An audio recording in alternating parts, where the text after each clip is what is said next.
Hey everybody, little glitch there. Let's see everything going on. All right, how's everybody doing? I think I pressed the wrong button. I think I'm online. Let's see what's going on. Yeah, there I am. Okay, cool. All right, I pressed a little wrong button here. One man show. All right, thanks for joining me today.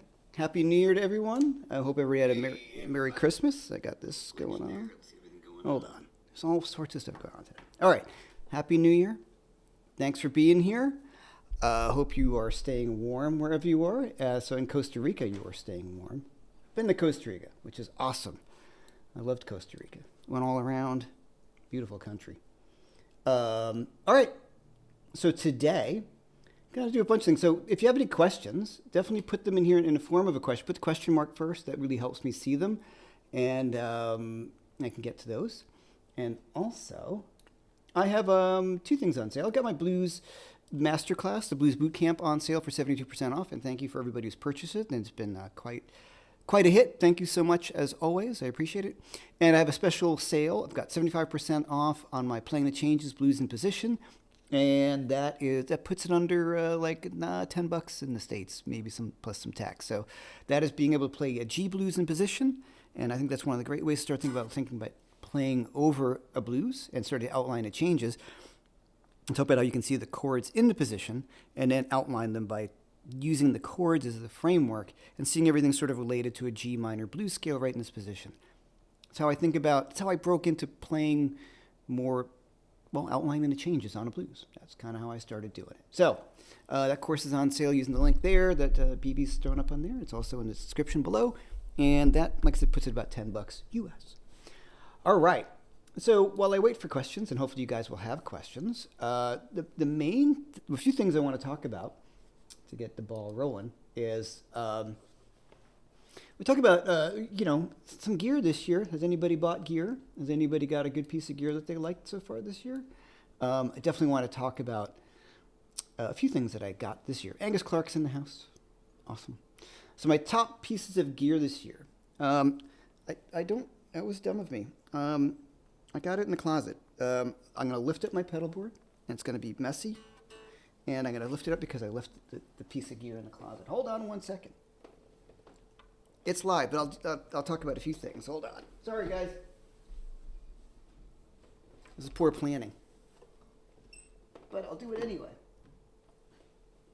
All right, so let's see if my pedal board can handle being lifted up. Okay, so here's my pedal board. And glitch there. Okay.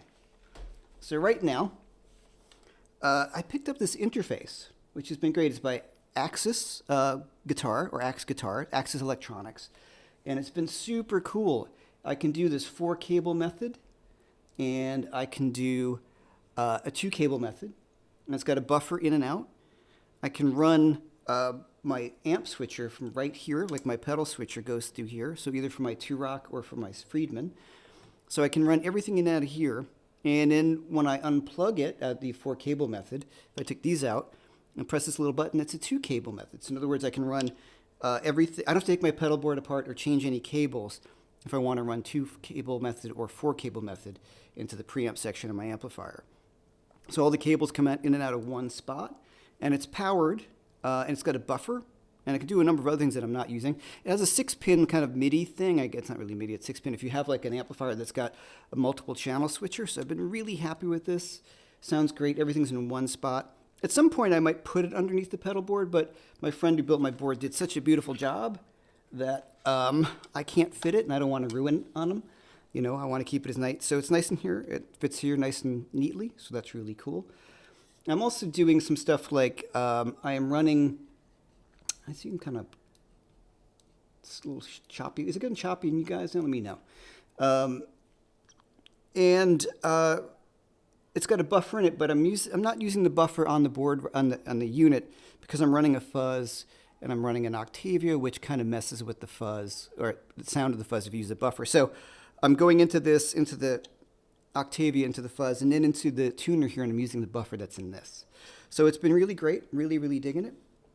So my other favorite piece of gear that I got this year is right here. Is the King Tone Mini Fuzz. I love fuzzes, but I've always had a hard time finding one that I really liked. I love the Van Ram fuzzes, but this one gets that Hendrixy sort of thing, and I've got a flip. You can flip the switch to germanium and silicone, or silicone. I never get that right. Somebody will correct me. I'm sure it's the internet. Somebody will correct me. And I can just flip the switch, and I can go between either one. And it's got a bias there, so if it gets too cold or too hot, I can dial it in. It's small. It sounds great. I really, really love this pedal. It's the first fuzz that I've super bonded with. I love the sound of the other ones I've tried, but this is the one that's been living on my board.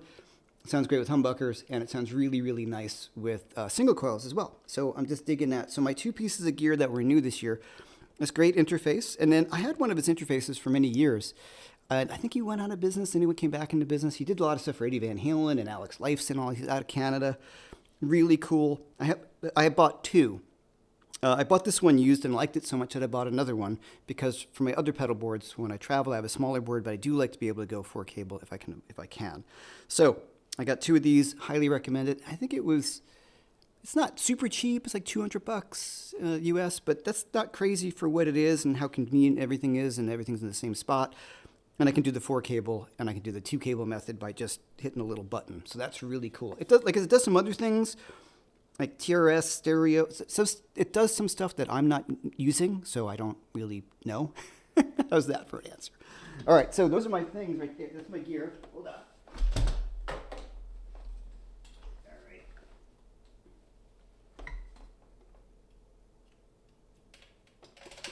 There. Sorry, I had meant to take the other one and take it out of the case, but I didn't do that. So I really love that thing. I think it's been really useful and serves a lot of purposes that I was looking for. There's so many units that do that, but some of them didn't do all the things that did, and in the form of it. I know Goodwood's got some, and they make great stuff, but the way it connected was not what I wanted. Does that make sense? So that one made the most sense. There are less expensive ones, but they don't. This one has no noise issues. It's dead quiet, and that's super, super important to me. Okay, so next up, a few things. A lot of questions coming in. Cool. Glad the stream isn't choppy. I got a few little things in my side, so it's probably the program I'm using. I did get this year. I think it's the Jakey Lee, the Friedman Jakey Lee head, which I've been loving. So we're playing right now. I've talked about it a lot. Normally comes in red. I did get Friedman to get me a black cover, a black head shell, because I think it looks cooler. To me, the red's awesome, but for me, I like the black. It kind of makes it look like an old JTM 45 by the coloring, so I dig that.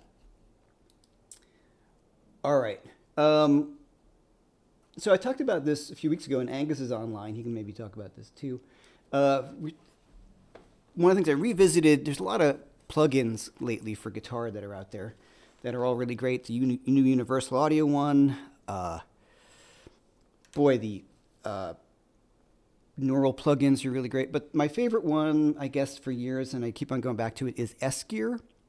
And I know Angus uses it a lot in his live feeds and does a lot of stuff with it. And S-Gear, I didn't put the link, but if you want to check out S-Gear, I think it's one of the best bang for the buck for a plugin. And what I also love about it is it's got a standalone mode. So you can just turn it on and just practice with that.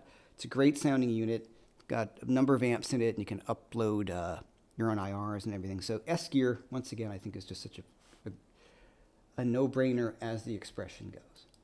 All right. Cool. So maybe I got some questions. Some people are asking some questions. So let me get to that. Let me see what I've got up here. I'll say hi to everybody. Beavy, of course, thanks for doing this here, as always. Happy New Year. Michael Gilberto. Adrian Baker from Portsmouth, not quite 9 below 0. Okay, I was wondering how to do a fast, smooth rhythm strumming like the music for Crazy on You. I figured just practice doing it. I wouldn't mind some tips there. Okay, I'm not exactly sure, but the way I would approach something like that, we're talking about that real, like, that really, right that. Two things. You noticed, or you may have noticed, I picked up a thinner pick. Here, this is a 70.7 millimeter. And that's a big deal if you're going to do a faster strumming thing like that, especially for me on acoustic. If you're using like a heavy pick, I find that sounds too big, and it's really hard to get that gallopy thing. Dun, dun, dun. I could do it with the 1.5, but, you know. But with a thinner pick, it's much easier and it's not as boomy sounding. So the first thing I would say is to try a lighter pick if you've not done that already. That's huge. And when I'm playing rhythm guitar tracks on acoustic guitar, doubling, I'm always use a lighter pick because I can get this sort of thinner sound as opposed to, I'm not playing acoustic, but a thicker. There's more low end coming from a fatter pick, so use the thinner pick. It's going to flex and it's going to just not produce the same amount of low end, which is interesting when you're pulling electric with overdrive too. We can talk about that a little bit, something I've been experimenting with to drive myself further insane with tone chasing. So a thinner pick is a really big part of it. Also, a lot of it's coming from the wrist.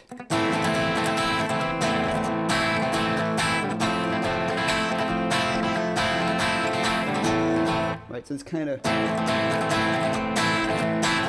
so I'm throwing my wrist around, so it's a real loose wrist.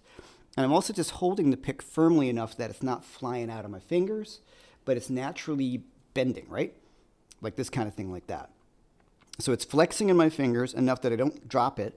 I'm not choked up too much on the pick because if I get choked up too much, like you're kind of soloing, that's kind of, well, you don't have enough pick to get that big motion. So kind of push back on the pick a little bit, use the lighter pick like this, and go for a real loose wrist, like you're throwing your wrist around. If you have a stiff arm, that's not going to work. You're not getting the gallop. So, you know. Yeah. And plus, it's just tricky to play anyway. All right, so there's that. Don't dismiss the fact that it's not the easiest thing to play. So, the sort of gallop with the right hand and a thinner pick. I would try that. That's the first thing I would do. First thing I would do right away if I'm playing a song like that is put down a heavy pick and pick up a lighter pick. So hopefully that one helps, man. That's definitely the biggest piece of advice I can give you on that. All right, let's see what else we got going on here. Really enjoy your courses. They are quite all digestible in the right size, bite-sized that you deliver them. Thanks, man. I really appreciate that. Thank you. David Trucks, what's up, man? Made it just in time from the land of Texas. Yeehaw. Hello from snowy Maine. What's up, Dean? Happy New Year. What's up, Victor? How's Australia? All right. The Blues Boot Camp is excellent. Thank you very much. Hello from upstate. Now, is it upstate New York, like real upstate? Well, people from upstate are really saying it's from upstate. My wife is from upstate. So when we first met, I said upstate New York. And to anybody in New York City, upstate New York is north of New York City, which is hysterical because my wife is from 6 hours north of New York City. So New York, downstaters call upstate anything above New York City, which is really pretty funny. All right. This is coming from Tommy Ballard. What's up, man? Have you or do you ever see yourself using any products that replace your tube amplifiers? Thoughts and the ideas of tube amps that are starting to lose the battle. Okay, well, this is always those things, the conversation. Yeah, of course, but given my druthers, no. I would always use a tube amp. I just love the way they sound, and I'm just used to playing them, and I grew up playing that. And as great as the digital stuff is getting, it's not quite the same. And nothing is going to be the same as a certain degree of volume and having the speakers do what they're supposed to do. That said, I mean, Angus is probably here. He's touring with the Trans-Siberian Orchestra, playing arenas, and he's using a fractal. So it's really, oftentimes is very situational. So the music that I play, kind of an improv music, no sound guy usually we have a sound guy, but he's not usually our sound guy. So I'm usually kind of controlling all my volumes from the stage. So for me, just having an amplifier on stage that I know how loud it's going to be and control it, if we're talking about it as opposed to going in-ears or direct to a PA, I prefer that. Now, things are changing really rapidly, you know. I'm sure if I had to bring my fractal on the road and put it into a nice power amp, I would probably be pretty happy with it. There's a learning curve with all that stuff as well. But I'm not a purist. I've yet to hear a modeling thing that sounds as good as a real amp. I really have. That said, I use modeling stuff all the time, and I think it's amazing. But I do know. Here's another quick answer. With my band, when I'm going over to the Czech Republic again in September, there's no other guitar player. It's a keyboard player and a bass player. So if I'm using, say, like a digital modeling thing, it won't be as weird as if I got on stage with a digital modeling amp and somebody had a real amp. You're always going to lose with somebody on stage with a real amp. That's always been my experience. Whenever I see somebody has a digitally modeled thing of any kind next to somebody with a real amp, the real amp always kicks their butt, always just kills them. So if I'm on stage with another guitar player, I'm definitely not going to go digital. If I'm the only guitar player and there's costs about traveling and all that, yeah, I would look into options to do that. But I love the stuff that they're really coming up with now, and I'm thinking about a bunch of things when I go on the road. I work with Marshall. They've offered to give me a loaner over there, so that's that, of course. But, there's a thing like the IRJ and then like into a power amp, into a speaker. So I'm not opposed to maybe a solid state power amp, but at some points I want like a real speaker, and I would like some tubes in the way there. So Synergy's doing some really cool stuff, So it's getting there. It's getting to a point where I think, well, this could be really, really cool. So that's a long answer. So that was that one, Tommy. That's a good answer, right? All right.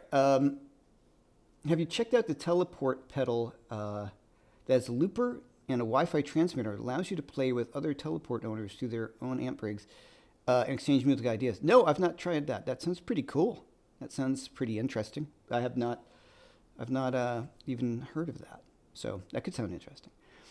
All right, what's the trick for getting, this is Frank Peach, what's the trick for getting the Gilmore-like sustain with a King of Tone mini fuzz? All right, let's, I wish I could have a picture on the pedal board, but hold on. Let me just get a Strat.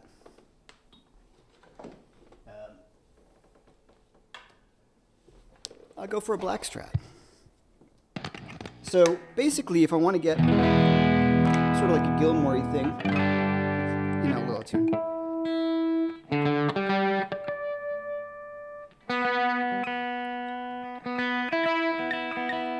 Depends on what era Gilmore you're talking about. I always have a little bit of breakup in the amp. Ew. Let me just do it quietly. So I always have a little bit of breakup on my amps, because that's just the way I kind of play them. I think fuzzes sound best when you have some sort of breakup. Now, Gilmore, of course, plays through clean amps, and of course, he sounds amazing, so this is what I do. So I think one of the tricks really is to get some delay going and reverb. So I'm going to just kick on the fuzz.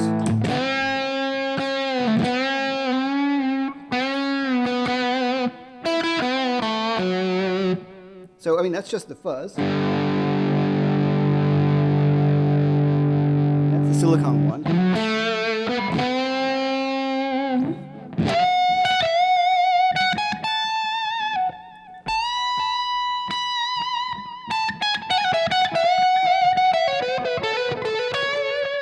I don't know.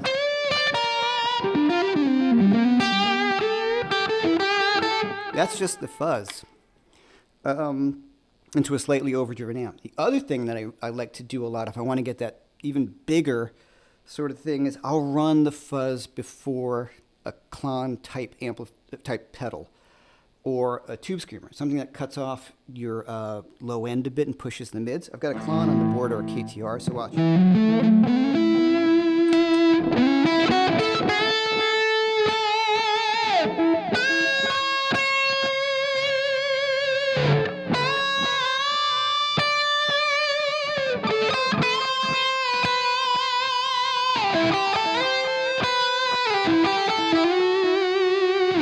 So by putting that clon on, you get some more gain. I can dial back the gain.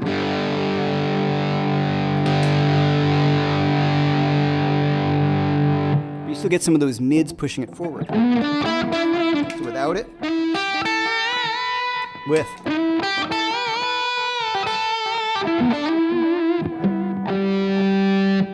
It's a game. You got to find it. There it is.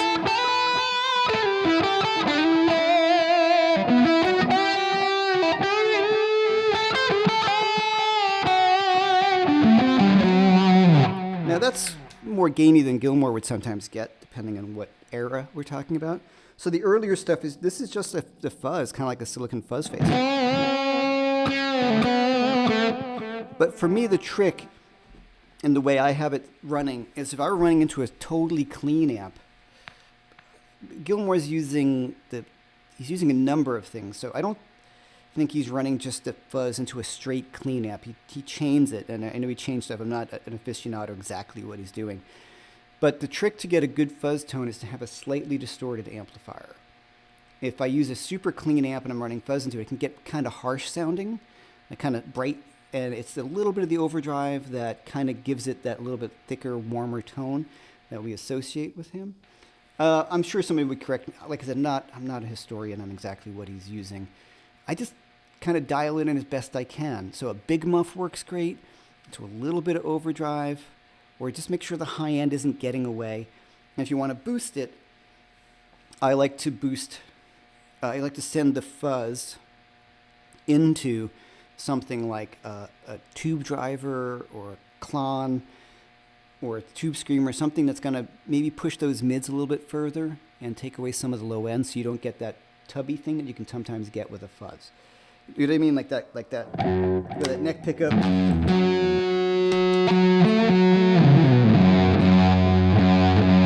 Right, but with the clon on,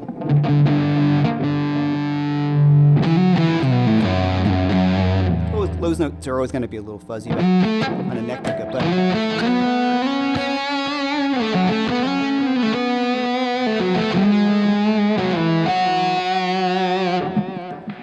I can't. No, fuzz is when you turn down the volume to get a little weird. I also can't stress enough delay and reverb. So I've got some delay, right? And I have reverb on there. Turn off my delay. So you can decide how much reverb you want. And then the delay on an expression pedal. So I can dial it in. Turning up the pedal. Car alarm outside. I can turn it down. Turn it back up. Right? So right there. And I'm going to play it off of this. Once again, here's my fuzz. So, oh.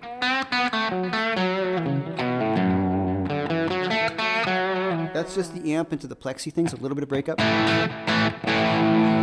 Fuzz.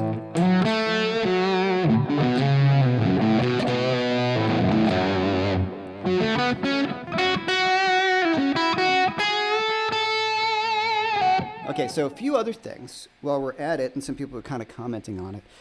A big part of the Gilmour thing is the vibrato and the bending of notes. So just as much as like getting the guitar tone, it's also what you're playing, how you're playing it. So if I'm going to let that note ring,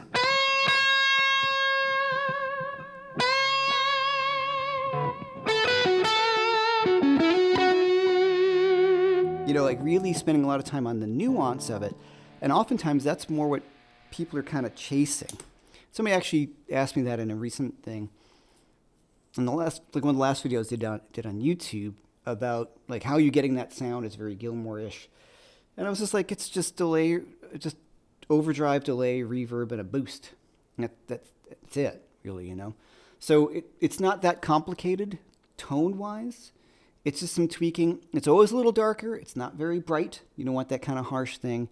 And just kind of finding where the knobs sit. The fuzz on the pedal, it always varies with your fuzz pedal and everything. It's not on full. It's on this one, it's about, I don't know, I think that's probably about like 2 o'clock. And the volume is a little high, a little hot. So maybe it's a high output pedal. So the volume on that is at like almost 10 o'clock. So that doesn't really mean anything until you're dialing in. But just finding that spot. And I'm using the silicone one because it's what he used primarily. And yeah. But I can get, let's try that same sound without a fuzz. My overdrive channel, delay, and a boost.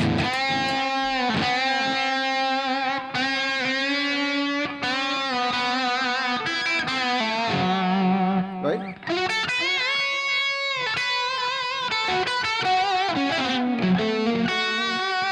Now it's a little brighter because the fuzz has got that, that darker fuzzy thing. But oftentimes I don't have a fuzz on my board. I like this one, so that's why it's made it to my board. Because it works really well. But I can kind of fake that sound without using a fuzz. And sometimes Gilmour didn't use a fuzz in the later stuff. So hopefully that was helpful. But think about this. You don't need a fuzz. I would just say an overdrive. Okay, going into the guitar. There's a guitar, boost pedal, overdrive, delay, and reverb. I have my reverb after my delay. And that's the sound. And if you want to add something in like a modulation thing, I've got univibe, the fuzz.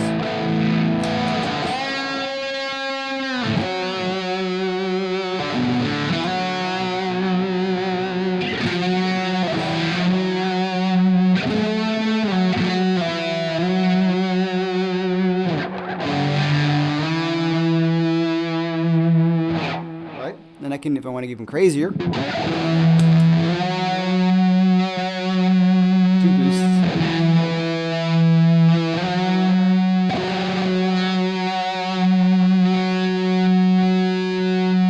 And I'm at TV volume right now.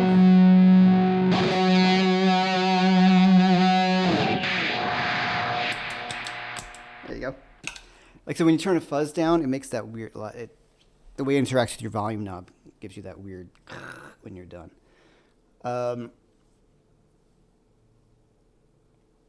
Okay.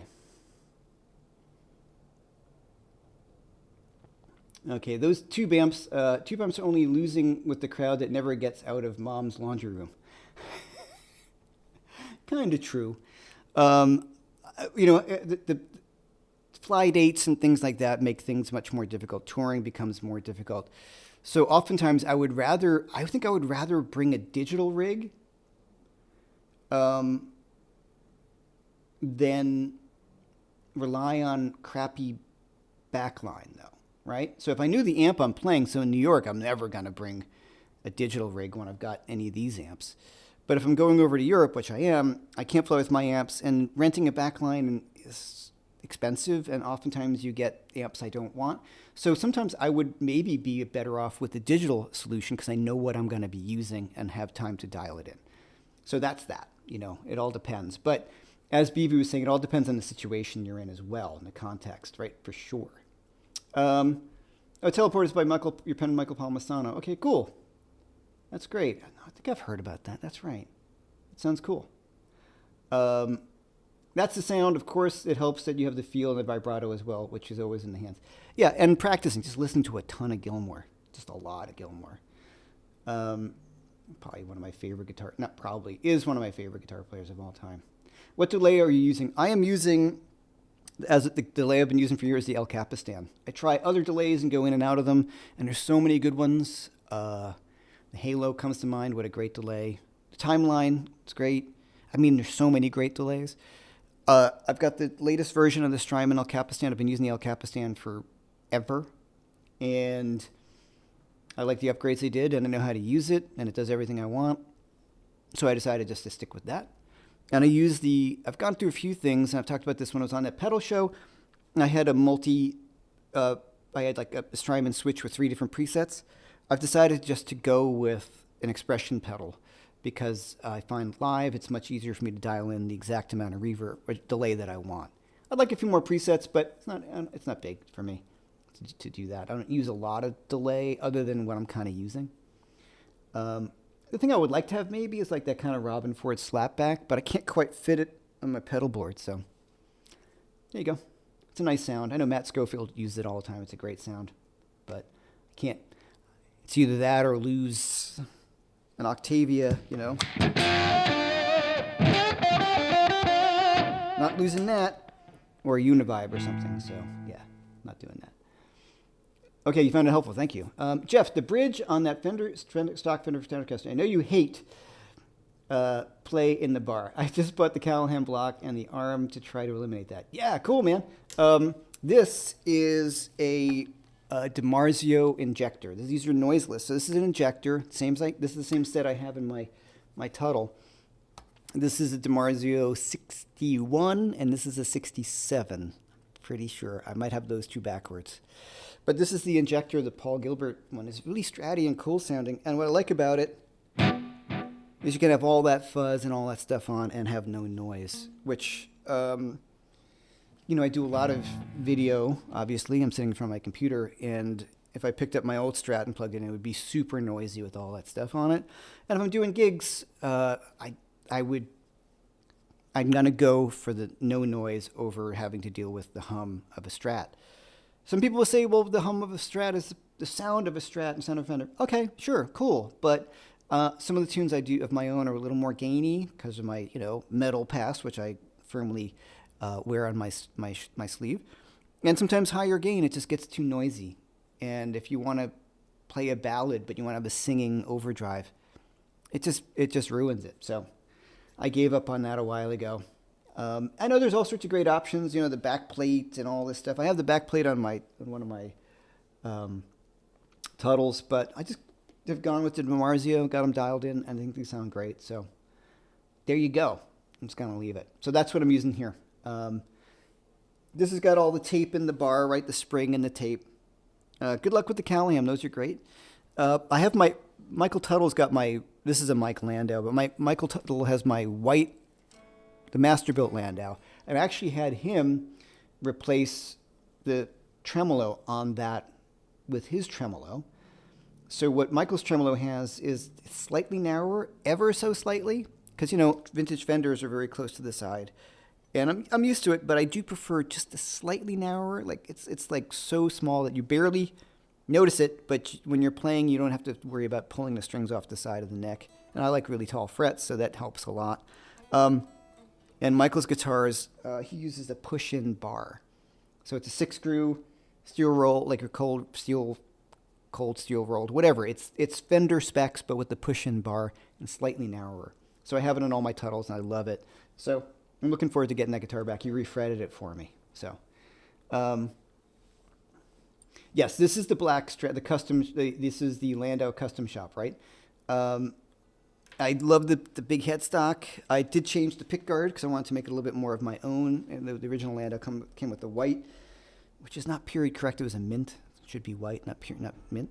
And I just loved this look. So my friend Matt over at 30th Street had this old pickguard. He's like, yeah, man, I've been saving this pickguard. I'll give it to you. And I was like, great. So the pickguard's already relicked because it was on some other guitar for years. So Matt over at 30th Street Guitars, Manhattan. Jeff, I think your TV is louder than mine. This isn't really that loud, be honest. Because also if I had it really loud, it would be coming through the microphone, so it's pretty low volume. All right. When's the last time you broke a string playing live? Does that whole Strat go to tune? Okay. When was the last time you broke a string playing live? Does the whole Strat go to tune, making you abort that song? Yeah. I change my strings a lot. I change them before every gig. Knock on wood, I very rarely break strings. I keep my guitars in really good shape as best I can. I change the strings if I'm on the road every 2 gigs, probably, because I don't want to risk that. Usually when I'm on the road, I only bring 1 guitar. I might bring 2 this time, but it's a big pain in the butt to bring more guitars because I'm carrying them around everywhere I go. So 2 flight cases and a pedal board, like that gets to be, going into hotels, and a lot of the European hotels don't have elevator. They have really small elevators. They don't have elevators, depending on where we're staying. And you're not going to leave it in the van. So sometimes that gets to be really, really tricky. So I usually bring 1 guitar. I bring something like the Tuttle, which is, top notch. But yeah, if I break the string, I'm out of tune. So fortunately with the trio, I might just, you guys go for it, and I just throw on another string. Knock wood, I've not really had a problem with it. But all my guitars, except for the fixed bridges, are floating. It's the only way I really love, that's one of my favorite things about a tremolo is that it floats.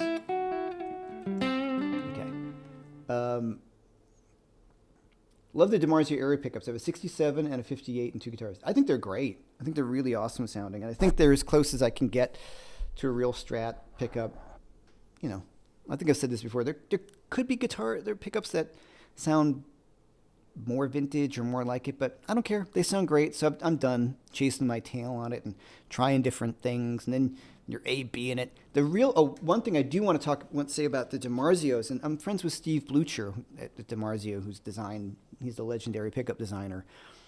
One thing I really want to point out that he made clear to me, I was having some problems with them just kind of being a little harsh here and there, and I was like, I just can't get rid of this thing. He explained to me that the magnetic pull on these things, you have a lot of play in them because it's a lower magnetic pull than a regular Strat pickup. So he said, really, really play with them. Don't be afraid to mess, because with the Strat, for it to really work, it's got to be sort of lives in a certain area, because if it's too close, you start to get that weird oscillation on notes because of magnetic pull on the pickup and the string. Sometimes you get that, and that sounds terrible. So with any noiseless pickup, you often have much more play in how high and low you can put the pickup. And after experimenting with that, I really dialed these in to a place where I really like them. It definitely made it seem much more natural sounding and much better sounding to me. So they sound really stratty. So, but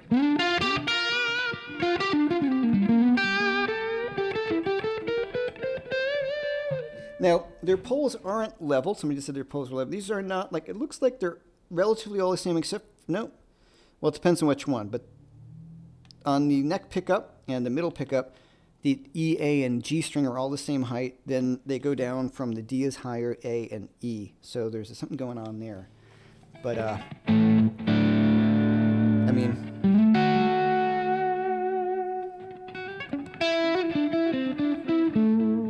guitar needs setting up because of the weather change, but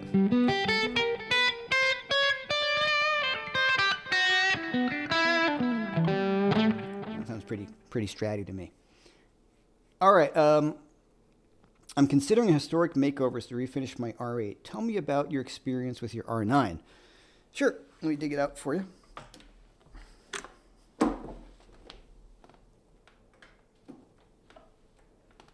I got to go around the corner. Hold on one second. I'm going off camera. Hold on. One sec.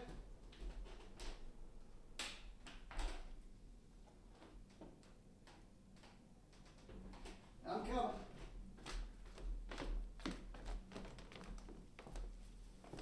All right. So I think Historic Makeovers did a great job on this guitar. So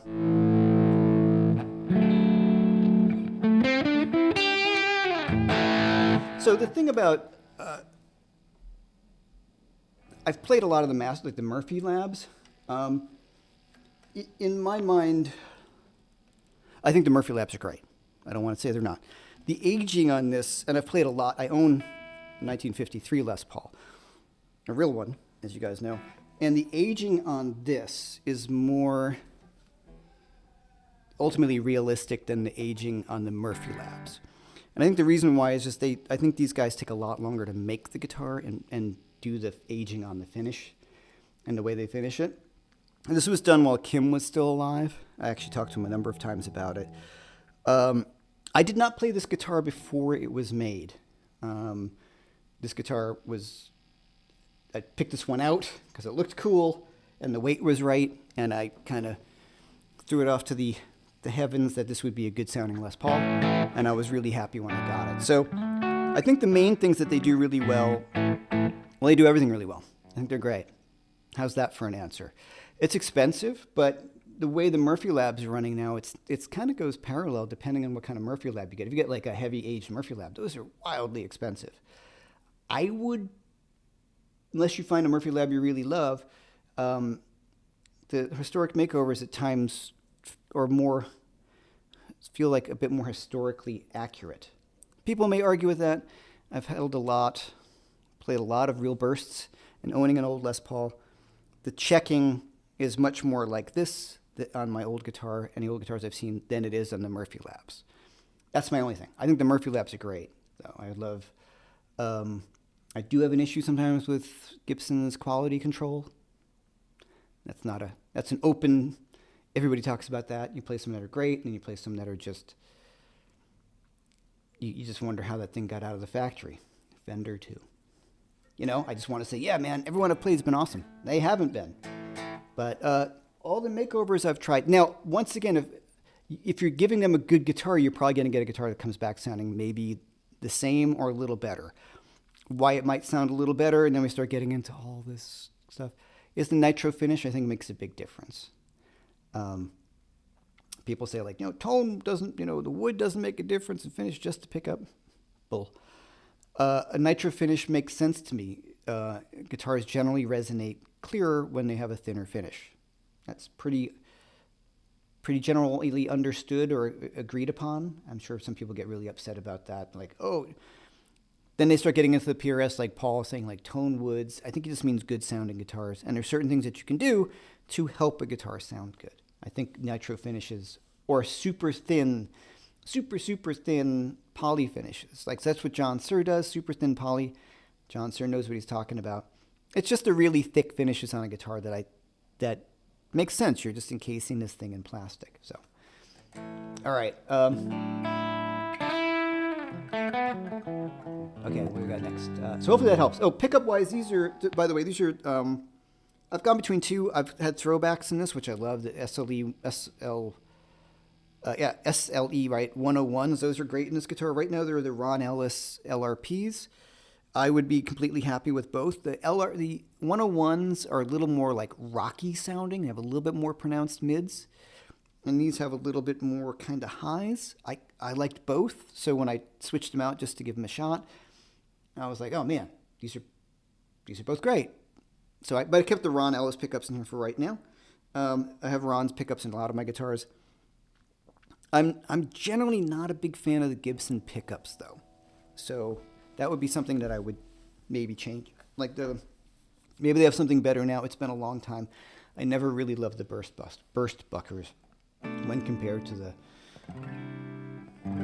some of the upper end Duncans, or not even upper end. It's a DiMarzio Anniversary. Those are great sounding pickups. So it doesn't need to be super expensive. But if you're doing a whole 9 yards with a 59 makeover over at Historic Makeovers, just spring for the more expensive set of pickups, and you might be really, really happy with it. I am. Oh, and also, I have the VIP pots in here. Sebastian over at Vintage Inspired Pots. I really, really like those a lot. They have the right taper that I like, so that's gotten really used to those. All right. Are you looking for a schlepper for the Czech gig? I will volunteer. We'll work for Pilsner. No, it's pretty funny. It's just us driving around in a van. It's pretty tight. I wish we had a roadie. That'd be great. But we've got it down to pretty much a science, but I appreciate it. It's pretty low budget, but it's fun. And the band's great, so totally worth it, Angus, okay, custom buckers are way better than the burst buckers. You would, if Angus says so, then I would go with that for sure, because you've got more experience with the Gibson pickups. Okay. So, Wormwood, your pickup, your poles are level on your DiMarzios. Interesting. That's weird. Maybe I have different sets. Maybe they change it with sets. So interesting. Hey, Jeff, loving the Blues Boot Camp and playing the changes in position course. Is there any other courses you could recommend that will work well with these two? Cheers, Stu. For blues soloing, if you want to stick to blues, I don't have a lot of other blues soloing courses just yet. I'm working on a blues soloing boot camp coming up. But the thing I really like my Triads in Motion course. Oh, BB just threw that up there too. Triads in Motion course. Like that to me, you can use those things over blues, but that's a great way to just start to learn how to get triads into your playing in an active way. Use triad pairs. You use if you're playing over a D minor groove, like I'm playing a D minor triad and E minor triad over the D minor groove. It starts to open up your ears. I really like that course. I hope, because I made it, but it's what I do when I play quite a bit. It's how I teach it. So I think you'll like that course a lot. So Triads in Motion, I think you would dig that one. Thanks for asking. Thanks for picking up the other ones. I really appreciate it. Chris Quinn, Mason Marangella had his refinished by Joe Reggio. Pretty thorough and nice, but I don't believe the price was mentioned. He said it would be $2,500 to refin my 63 Firebird. Well, Angus has chimed in. He's used Joe on his guitar, and he does great work. I've played those guitars, and they're beautiful. So, if he's 2,500, I mean, it's a lot, but if it's done really, really right, like a beautiful nitro finish, and if it's aged right, and if it's a real 63 Firebird and you want to get it refinished, that's the way I would go. Someone who really knows what they're doing, because, you got a valuable guitar, and you want it to look and be finished right. So I would go with someone like that, for sure. Okay. Burstbuckers can be a little stringent. Could be. Whatever I had in this initially, I didn't care for. And any other Gibsons that I've had, I've always ended up changing the pickups because I just think there are better options out there. And I don't work with Gibson, so.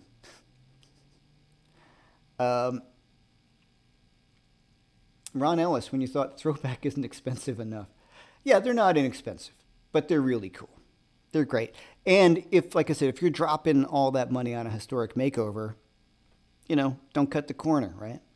I'm friends with Ron. That makes a big difference. Ron and I are actually pretty good friends. So, and I'm friends with the guys at Throwback. Pretty good friends. So that changes a lot. I have a DiMarzio endorsement for years, and I just love the way that Ron makes pickups, and I love the way that Throwbacks make pickups. So my general thing, like I said, I think the Throwbacks were a little more rocky sounding. These were a little bit more, I don't know. I don't want to say bluesy sounding. That's not right. They have just a slightly different EQ, but they both make so many different kind of pickups. It's hard. How's that? The Buzz Tone pickups. There's so many great pickup manufacturers. I have played the Bare Knuckles. Those sound great. I don't know. There's just so many great pickup makers right now. Wolf Tone, I've played those. Yeah. So, all right, most fun you had playing in 2025. Boy, I haven't really gigged out a lot in 2025. I had a lot of fun playing with Angus at my last gig. So I got a gig coming up in February. Hey, Angus, you want to play again? I'll call you later. I've been having a lot of fun working on my new record. It's kind of slowed down a little because of the holidays. I got to get the groove back up again. Sometimes that happens. You get these periods of working and everything's flowing and you're into it and everything's great and moving, and then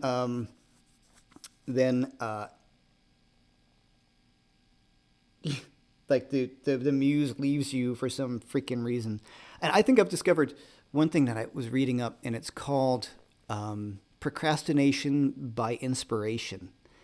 And so I started listening to all this different stuff, like I want to add this in. So what your mind starts to do as you're coming to working on things, at least mine does, is you start hearing all these other things. You want to start adding in these elements of music that you're starting to listen to. And then suddenly this thing you're working on, you start going, hey, look over there. Like, look cows, So that's, I think, what happened. So I've got to go back and focus in on the record as I was doing it. I do like the material quite a bit, which I'm psyched about, right? Obviously.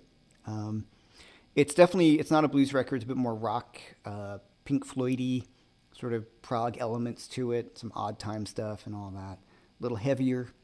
So I'm looking forward to it coming out. Not a blues record. Have you ever used EMGs? Many, many, many years ago, and I had them in a Jackson, so that's how long ago it was. Angus, do you still have the Gilmore set in your Strat? Those sound good. Gilmore used them, so I've not played them a lot, but I know they're cool. They're super quiet. Metal guys prefer usually more. I don't usually use active pickups. I tried the Fishmans. They sent me that. I liked it, but I didn't love them. They were good. They were really good. I didn't try the Greg Cox set. I had humbuckers. I thought they were cool, but they didn't beat some of the other, they didn't beat the throwbacks or the Ron Ellis pickups or a number of other ones. All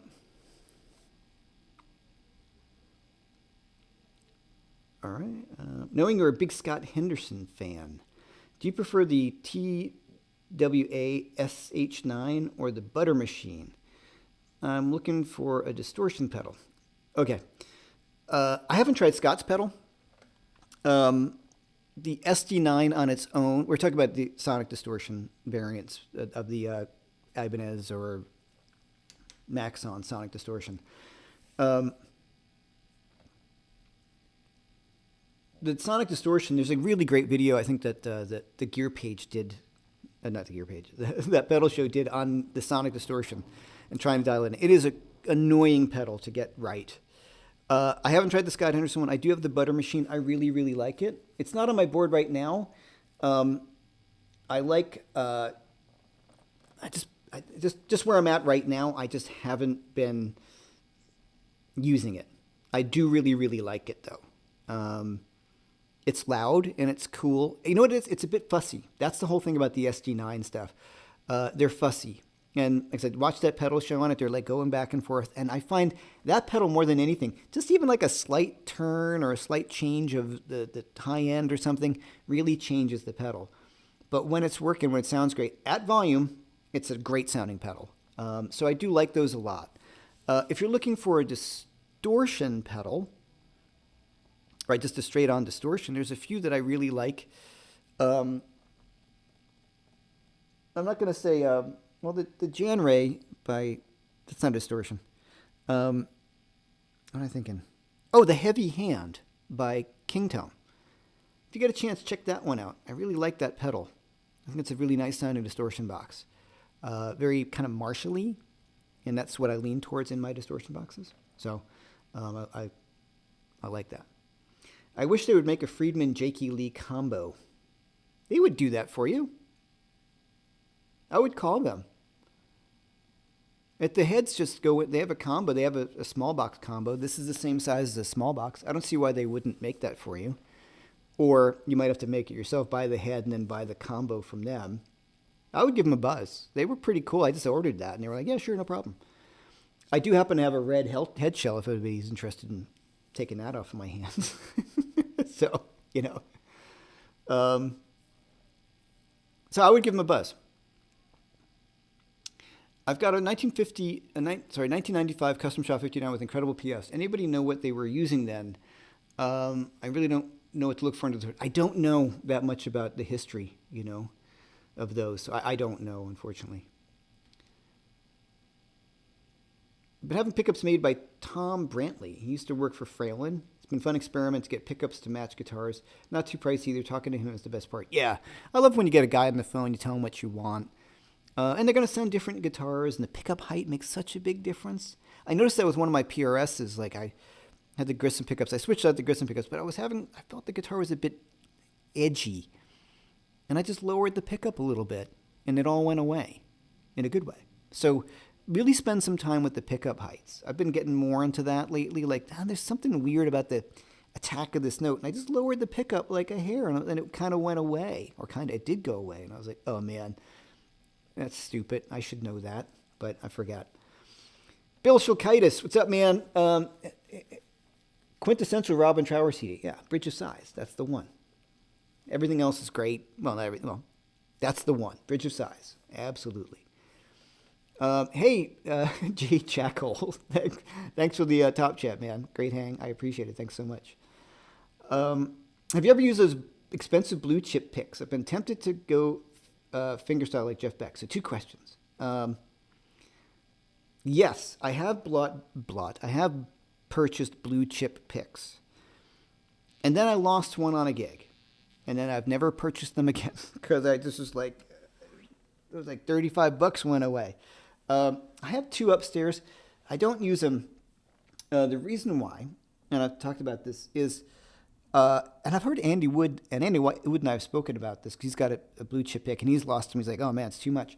I use the Black Ice picks by Diodario, Black Ice, And when I A-B'd them to the blue chip, they sounded as close as I've gotten.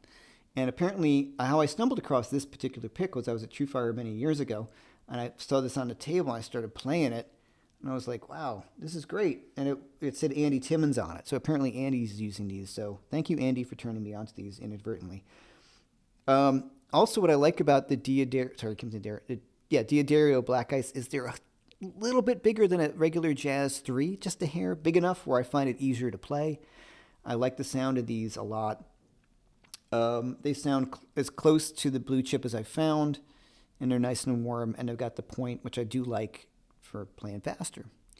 The one thing I wish I try a bigger pick and I get annoyed with it, but some days I do like a thinner pick on certain things. We can talk about that in a minute, depending on how much time we have. So the blue chips, if you want to get one, they're really great sounding. They're just pricey, and once you lose one on a gig, that was like, ouch. And I just thought, this is ridiculous. I mean, obviously I've got some pretty high-end gear, but I'm like, I can't risk losing the $35 pick. And then when I found these, they worked really well. So I'd give these a shot if you're interested. But those are great. I think it's maybe the Ultex, the material that they use is the one that I find most close. But the blue chips do sound really good.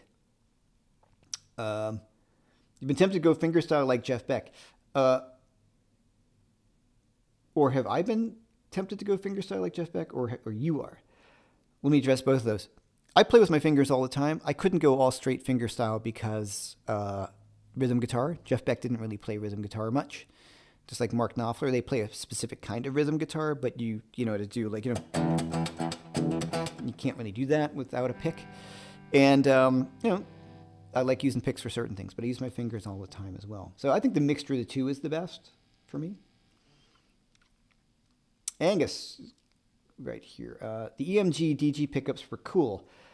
I didn't like having a battery in my guitar, and the fact that it was missing a regular tone knob was inconvenient. Perfect, right. So it's always kind of the give and take with this stuff. I've seen Landau and Henderson use their SD9s. It's just part of a very specific playing approach. Lots of volume knob and pick attack. Tricky stuff. Miles from set and forget. Absolutely. And that's maybe why that pedal's kind of fallen off my board. Every time I play it, I'm like, I love the sound of this thing. But if we're talking about like some of my other favorite overdrives, the Shanks ODS 1 by Vemram, or the Direct Drive by Barber, they're kind of really easy to dial in. They're not fussy at all. The SD9s are really fussy. Like I said, not set it and forget it. And a lot of times, here's another thing. I've talked about this many times. I live in like a row house in Brooklyn, and I really try not to be that guy as the neighbor. So the only way you can really hear your overdrive pedal and how it's working is at the volume in which you are playing it. So that can be very, very different than what you're playing at a low volume. So the thing with the Vemram one in particular is they've got some of those recessed little knobs on the top that are recessed, and you need a little screwdriver to turn them. And so sometimes on a gig, you're like sticking this in and you want to tweak it. I wish they had them on top of the pedal. Vemram, I wish you had those on top of the pedal. So that's a bit tweaky. And so sometimes when I found live, it was not doing exactly what I wanted, and I'm sitting there with the little knobber thing. So on a gig, if everything's on top of the pedal, I find it really easy to use. So, okay, so one quick thing that I've been noticing, which is really kind of annoying, is it might not come through. All right, so I've got my Diodario Black Ice at 1.5 millimeter, which I really love. I'm going to play one more gain.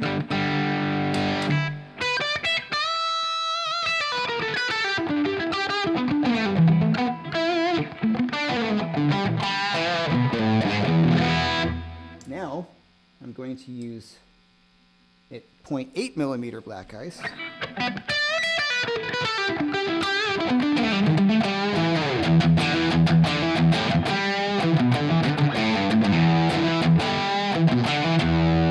Thicker pick. I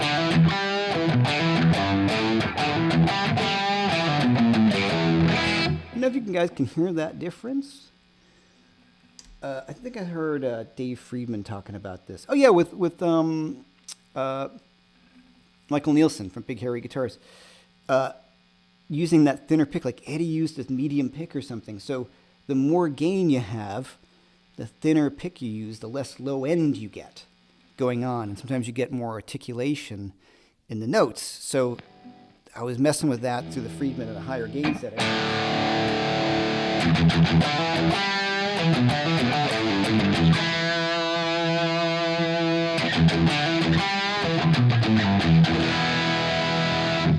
Definitely heard it when I'm playing in the room, that the thinner pick definitely had a little bit more attack and a little less low end and can really maybe unflubs the stuff a little bit. But then you're playing with a thinner pick, so it's a change in the way you play. But Dave Friedman was talking about that, and certainly he knows what he's talking about when it comes down to gain stuff. It's louder thrack, a technical term, right? Exactly. It's a louder thrack. Could you guys hear it? Did you hear a difference? I definitely can hear it here, but that doesn't mean it's translating. Maybe it's psychoacoustic. Victor Beebe, I've got several pickups from Ben Murray in Australia. I got his 2P90s and P90 staples and Gish in my Gibsonized Jazzmaster. Cool. I've never even heard of them. Yeah, Eddie used the Fender Medium, yeah.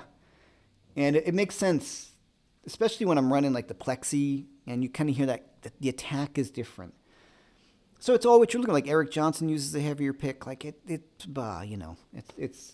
all what you're into. But when I was on the record, some of the stuff that I was recording, I was playing a heavier guitar part, and I ended up using the thinner pick, and I was like, oh, this actually sounds a little more articulate. Like I can really hear that lick a little clearer because there's a little less low end going on. So if you really want to just drive yourself nuts, you can experiment with that because that'll drive you nuts. It's fun, but that also brings you back to the very, very beginning where, using that thinner pick, right? That kind of thing like that really makes a big difference depending on what you're playing. Do you just spend the day playing through the old power metal neoclassical stuff? As I get older, I find myself revisiting those licks and riffs. Yeah, some days. I go through different stuff all the time. Like, I can have a bit of an identity crisis at times. I'm into whatever it is I'm listening to at that moment. So I grew up listening to the metal stuff. I think some of the problem with some of those songs or some of those bands is some of the tunes don't really resonate with me as much as they used to. Certain ones do, of course. The good bands still do. But, I'll just get into a band or two lately and I want to do that. And then I get pulled towards this or I get pulled towards that. And then I kind of been pulling away from blues to a certain extent. And then lately in the past week or so, I've been playing a little bit more blues again. I really like the blues a lot, of course, but, there's a whole other sides to what I do. And so I want to do something a little heavier. It's not a metal record. It's just heavier. It's a little bit more like, I don't know what you call it. Harder. It's my stuff, but just heavier. The heavier side of Jeff.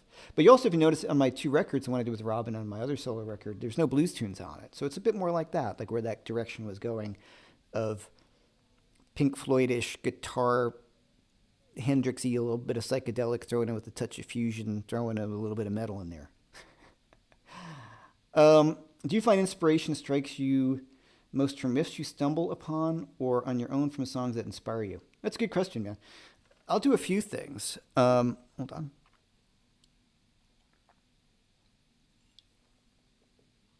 Sometimes I'll just mess around and see if I come up with a riff. But you have to take the time to do it. Sometimes the riff, you're kind of noodling and something comes out and you're like, oh man, what's that? That's great. And I have everything ready to go in recording. So whether I have the fractal on the floor or I've got like a neural plug-in or S-Gear ready to go. So I can turn on my DAW and everything is ready to go. Just plug in a guitar. I have a preset with the guitar sound I like. So if I have an idea, I can just start recording it right away. So I do that a lot. The other thing I will do is if I'm I'll say like, oh, okay, my new record, I need something a little more up-tempo. Okay, then I just start listening to some of the stuff I like, and I might think about, well, what groove do I not have, or what groove do I really like, or what can I do? And I'll steal the drum groove. I'm not going to steal the tune, but sometimes I'll just because I try to program certain drum grooves are very difficult. So I'll just put on a recording. Sometimes I'll even drop it in the Apple and separate the stems and just use that drum beat to kind of play off of. That's been really helpful for me because I find I write at a certain tempo a lot. And I write a lot of things in 6, and I like things that are medium tempo or slow tempo. So sometimes I find it harder to write more up-tempo tunes. So the way to do that for me is I will pick up an up-tempo drum beat and try to create something with that. So I find that to be pretty inspiring. I've been kind of into, I've always been a King Crimson fan, and I think that new Steven Wilson record is freaking amazing, The Overview. And I saw the show, and that inspired me to kind of dig into that kind of stuff that I grew up listening to, like Crimson and ELP and all of that. So I've been experimenting with a little bit of odd time signatures. So what I'll do is I will just put in an odd time groove and then try to write something to that. And that's something that feels natural. So a lot of times I will try to come up with something that I want to write. I want an up-tempoed groove. I want to write something in an odd time signature. I want to write something with what's called a hemiola, like where you're like, is that in 4? That's a 4 groove, but you're playing 7 over the top. Like, I love that kind of stuff. It's not trying to be complicated for the sake of complicated. It's just, money is in 7. Doesn't sound like it, right? So that was always a cool thing for me. The Crimson stuff, like Starless, that whole middle section, I love that. I think that's in 15. Dun, dun, dun, dun, dun, dun, dun. Like that really, I always loved that, the way that built. So I'm trying to dig into that side of my playing a little bit more. Let me see. Have you ever listened to groups like L.A. Lam, Brother Gutierrez, and that kind of Latin reverb-drenched stuff? No, but I'll check that out. Do you have any P90 guitars? I do. I got an old P90 Les Paul. Yeah. So I like P90s a lot. I don't end up using them that much because they're kind of noisy, obviously. And so a lot of the, if I'm doing a lot of recording or video, that the P90s can be a little problematic if you're trying to play something because it can be loud. But I really love the sound of P90s. What was the first blues riff that got you into it? It would be Zeppelin.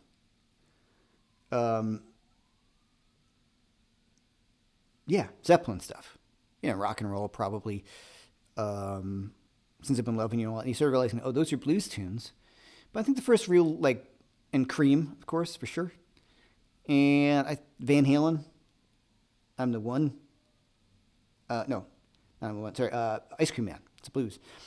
And then I just started getting into real blues, like the real original stuff. And I think the first thing I really heard that kicked my butt, well, certainly Hendrix. I got to say Hendrix, of course. All right, BB's got a split. All right, man. Thanks so much for being here. I'll see you later. Thanks, BB. I'll go on my own here. Thanks, BB. Happy New Year. I appreciate everything as always. Thanks, man. Everybody say bye to BB. ZZ Top, right? Of course, yeah. ZZ Top, get into blues. Jesus Just Left Chicago is kind of a blues, and then Tush and all that. But then the original stuff, like all the early stuff, started listening to Muddy Waters, and then I got really into the Delta stuff like Robert Johnson and all that. So then I started really digging deep into it. But it was the British blues stuff that got me into it, I would say at first, for sure. Zeppelin. Ever wish Friedman would make a dual plexi that's laid out like a twin sister? Do I even dig my twin? I do, even though I dig my twin sister. Did I ask that for you? No, you didn't. Well, because you have 2 different volume settings, I'm just so used to doing everything kind of with the guitar, I mean, it's got 2 channels. But honestly, on a gig, kind of how I run it, and then I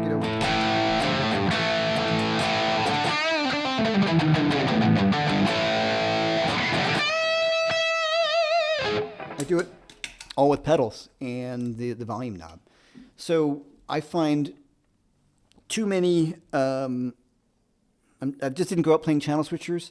And even with my 2-rock, the Bloomfield Drive, I don't really ever switch channels. I either use it on the cleaner channel or I use it on the overdrive channel.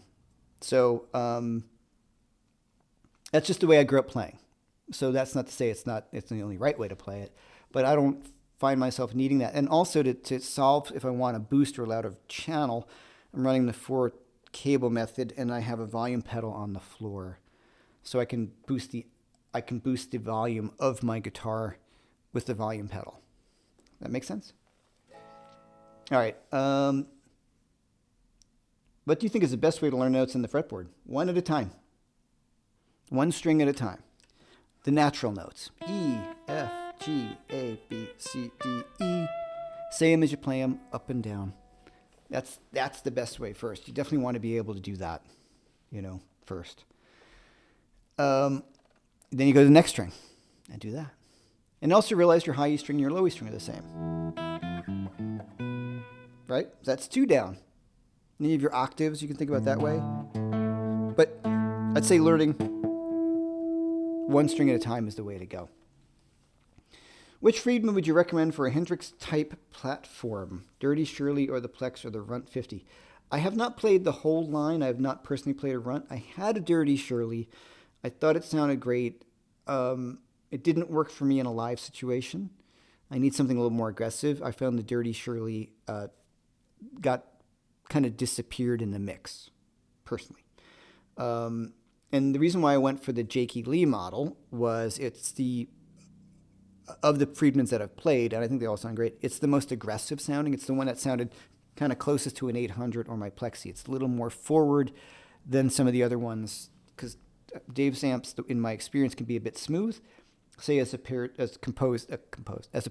to my Plexi, which is a little more punch in the face. So this Friedman, the Jakey Lee, for me particularly worked really nicely because it's a bit more bright and aggressive. So it feels like that, to me. It feels most like a Marshall. But any of them can get like kind of a good breakup, like that edge of breakup thing. So any kind of Marshall Plexi kind of thing. I'm sure the Plex would be great. That's a great sounding amp. I've heard that. I heard it at NAMM. I haven't played it on my own. A good friend of mine owns it, and he loves it. I'm sure the small box would get pretty close. This definitely does get in that Hendrixy thing on the Plexi side. Or you could just get, a Plexi or a Super Bass or a JTM 45 or something like that. The upshot about some of the Friedmans, they have the effects loop, which is nice. So I can put reverb and delay in, which I'm using now. Best 50-watt tube head to go through greenbacks under 1500. Boy, I don't know. That might be something that Friedman offers, like the Runt or something like that. I don't know. My feeling, if you want the honest truth as opposed to me lying to you, is I would save up a little more and then just get the amp you want. Because then you'll never think about it again, right? I mean, I'm not saying, if the amp is $3,000, how much is it used? Good time to be buying used gear. People are flipping stuff. So $2,000 can get you a really good high-end used amp, for sure, as opposed to $1,500 and getting more of a mass-produced amp. Because if you watch my friend Lyle over at Psionic Audio, he'll tell you the truth, because sometimes the less expensive amps, you get what you pay for. And he just did a thing under Germino. He's like making a joke of like, how many things can I find wrong with this amp? And of course he found nothing wrong with the amp because it's perfect, it's beautiful. So he speaks very highly of Friedman, of Sir, of Germino. I know Greg Germino, and I used to have one of his amps. Amazing, perfectly built. So I would go that route. If you're thinking 1,500, is 2,000 or 2,500 that far away for a lifetime amp that you will not have any of the problems that you may have with a less expensive amp? That's my feeling on it. I've always felt that way. Same with people like, should I buy the cheaper Fender or the more expensive one? I'm like, well, which one do you really want? Within reason. And if you're talking like, I want the $10,000 Fender as opposed to the $2,000, guitar prices are really high now, and everything kind of went that way. But if you're looking at 15 to 2,000, if you can swing to 2,000, you might get something you're going to be happy with for a lot longer period of time. All right. How would you learn differently today as opposed to the way you learned when you were starting out with all the distractions we have today?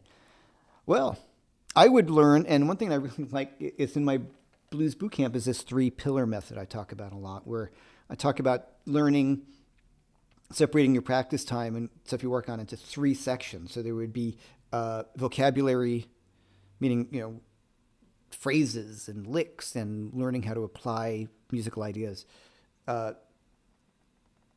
Technique and fingerboard knowledge, understanding the fingerboard, working on hammer-ons, pull-offs, all those things. And then repertoire, learning how to play tunes. So repertoire doesn't just mean like learning tunes, like I know how to play like the Zeppelin catalog. That's part of it. But okay, how good am I at playing an up-tempo shuffle? How good am I at playing a slow blues? How good am I playing like a mid-tempo straight blues, or like all these different feels? So if I maybe could have approached things a little bit more in an organized fashion. I was a practiceaholic for a really long time. So what can I say? I just sometimes wish the practicing was a little bit more focused. So I think if you go into it, and I like this 3-pillar method did I come up with it? Sure. Why not? But if you walk into it like, okay, I want to learn some songs. I want to learn some blues vocabulary, rock vocabulary, like what to play on the guitar, and I'm going to work on my technique. If you have like these 3 things worked out, you can say, I'm going to work on this today, and I'm going to work on that. So it really gives you just a nice framework, as opposed to being really rigid, like I'm going to work on 15 minutes of this. That never worked for me. I'm going to work on arpeggios for 35 minutes, and then I'm going to do that. Didn't work for me. And the other thing too would be stop trying to sound like anybody else and stop worrying about that, and just kind of work on what you do. That's kind of what I would, for me.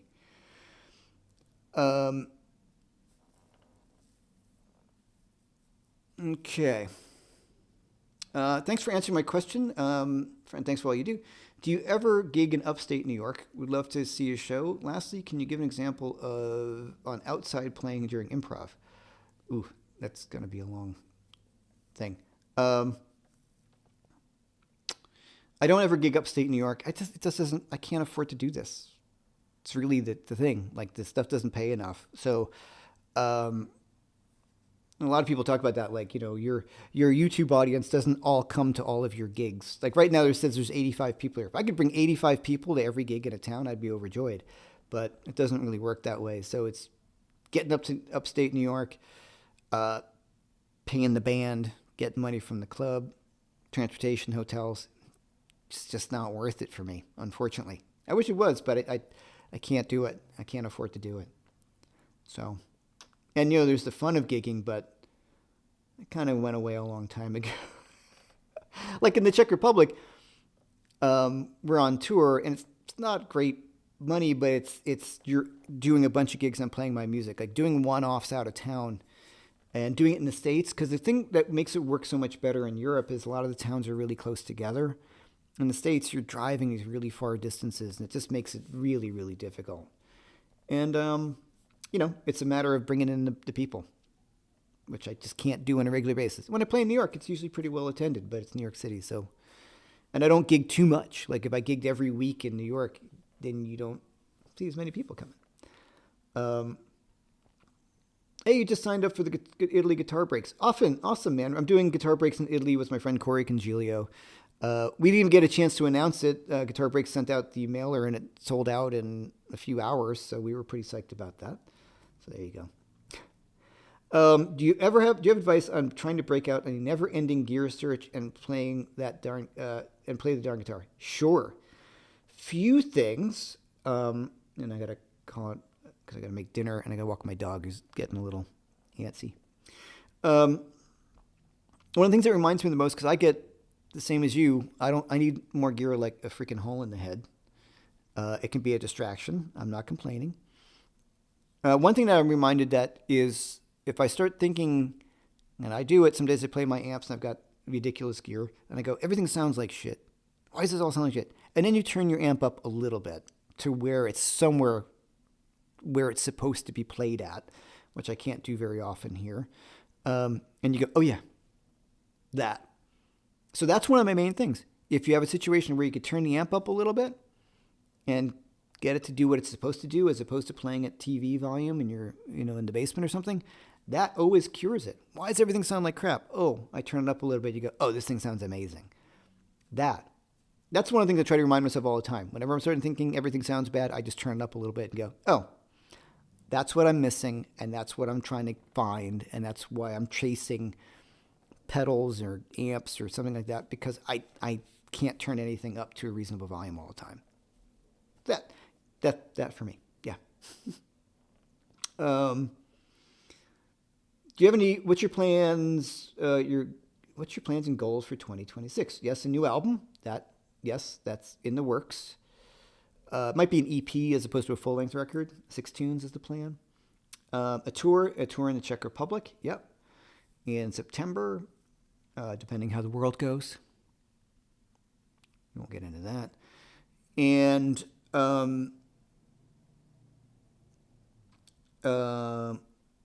expanding the teaching channel, JM Guitar Lessons. More courses, some sort of subscription model there for a lower level price point. Yeah. Oh, and teaching in Italy. And then I might have a gig or two in Italy around that. I'm not sure. Maybe not. But yeah, that's kind of just expanding what I'm doing. I'm looking forward to the tour. And I'm going to NAMM at the end, towards the middle of the end of the month, sort of right there. So I'm looking forward to that. But those are the big things, getting the record out and then the tour, and getting the record out before the tour so I can have something to sell whilst on tour. All right, so last few questions. What preamp tubes do you like in the Bloomfield? I just have whatever Two Rock sends me. I think they're JJs, man. I try not to get too crazy about tubes. I just want ones that last long. New old stock tubes and all these things, I like them because they last long. I've gone through some things where I've got some new old stock tubes and I'm changing them. And does this sound better than that? Sound better than that? Some of those nuances that you really love about a new old stock tube disappear as soon as a drummer starts playing a cymbal. So I don't quite remember, but I think they're the JJs. Usually I just go with what T-Rock sent me, and Eli's cool and sometimes just sends me some tubes. So I wish I knew more, but probably the JJs. Yeah, that's what he's always using those. I know he likes those for the power tube, especially the 6v6s. I'm glad I stumbled onto you tonight. Your humility and general attitude is an inspiration for someone like me who's just trying to relearn after 30 years. Hey, man, thank you so much. I appreciate that. We're all just trying to get by, right? Man. And like I said, the world is crazy, so I like getting together and just talking about the guitar and remembering that there's a lot of cool things too. So thank you. I really appreciate that. Thank you. Love your playing and YouTube lessons. Thanks for being such a good teacher. I appreciate that. I've taken your lessons on TrueFire. Love any plans to play in Fishtown, Philly? Would you love to see you both live? Nope. No plans to play any outside of the city. As I said a little earlier, it's just very difficult to do financially. It'd just be a vanity gig at that point, and that translates to I'm just going to lose money. So that's the deal, really. That's the deal with everybody. Like you talk to, I was like, there was a thing recently with the singer for Garbage. Oh, what's her name? Anyway, she's complaining that it's trying to get out and gig. Like nobody comes sees us in these smaller markets. We only do well in the cities on the coast or the big cities, and it's really hard to do it anymore because nobody gets paid from radio. So instrumental guitar, it's hard. And look, and even touring with Robin Ford, which at one point in my mind would have been like the greatest thing in the world. And it was as an experience. And Robin, I don't mean that. But, some of the venues we were playing, I was like, oh, wow, this is on a weeknight at Tuesday, and it's a smaller room. And, it was an interesting experience to go, okay, so he's having a hard time, or it's the kind of music you play. So if you're playing instrumental rock guitar, you're going to have a smaller audience. And crazy stuff. Like I like to play earlier because look, I play in New York. A lot of my fans and friends come in from the boroughs. If I play at 10 o'clock, my demographic is not a guy who wants to go at 10 o'clock on a Thursday night. So I could do an 8 o'clock gig. So these are all things that you really have to think about. I wish I had enough of a career to do it. It's working a little bit more in Europe, but like I said before, the European thing can happen because my friend Walter has a whole circuit that he works through with, and he's got a booking agent. So that was already set up, and the distances are way closer together, so it makes touring a lot easier to do than in the States. Because if you're driving from Philadelphia to Boston, it's 4 or 5 hour drives. In the Czech Republic, it's like a half hour sometimes, or an hour, 40 minutes to the next place you're playing. It makes a really big difference. Okay. One last thing here. I feel at least 50% of my practice should be repertoire, including maintaining existing songs. Would you agree? It seems to be the most progress when learning songs. I'm intermediate. Yeah, man, learning songs is huge. Audio? Is the audio not working, Angus? Hello? Yeah, it seems like it's working. Anyway, you just put audio. Yeah, I think repertoire is great. And if you're trying to get better on guitar, learning tunes is a really, really big way to do it. Build up that stockpile. It builds you up your skills as a player, builds up your confidence, just makes you better. And it's fun knowing a lot of tunes. Try to learn from top to bottom and be able to play them with the record without tab or anything like that, the audio cut out for your question. All right. Well, your question was, I feel at least 50% of my practice time should be repertoire, including maintaining existing songs. Would you agree? Yeah. Like I said, learning songs is really important. And I run over tunes, and I love going over like Zeppelin tunes and go, oh, wow, I never knew that right. I was over playing that wrong, or going over something, and I find something new to get out of it, or some kind of rhythm that I was not working on or something. So yeah, tunes are great because they get your time together, certainly your repertoire. And I would learn tunes that you could play with other people, like the standard rock tunes, standard blues tunes, as opposed to learning like Achilles' Last Stand and saying to everybody, hey, do you guys know that? That's a rough one. So there's a lot of, standard blues tunes or rock tunes that are great to know, like Rock and Roll by Zeppelin, some of the AC/DC stuff or whatever. You can figure whatever is on your list. There's a million of them. But really learning the tune too. Really, really learning it. Like working on the dynamics. Just really digging into the tune at another level. That's, really important. As opposed to surface learning the tune. Like really know it. That would be big. All right. So, hey, everyone. Thank you so much for being here. I super appreciate it. You guys are the best. I really appreciate all the support you give me. I appreciate you showing up here on a Wednesday afternoon/evening. If you'd like to support the channel, you can check out my courses. Go over to Jam Guitar Lessons. You can get the YouTube freebies. You get all the background tracks of every video I've ever done. If you want, you could pick up my blues course, my soloing in position. It's at about $10, somewhere around there. 75% off, learning how to play a blues in position. That's a great way to help the channel. Like and subscribe also really helps. It's gotten to be a crazy world over on the YouTube. Building up subscribers is way more difficult than it ever was. So if you could do that, that helps me out quite a bit, and it really helps the channel and all those things. But like I said, if you want to help out directly, pick up a course. I would really appreciate it, and I think you'll enjoy them and all that stuff. Okay, Angus Clark's still here. Go over to Angus Clark. AngusClarkGuitar.com, right? Put your thing there. Angus got some great courses as well. Great dude, of course. And you guys, you're the best, and I really appreciate it. And I will see you all next week. Take it easy, guys.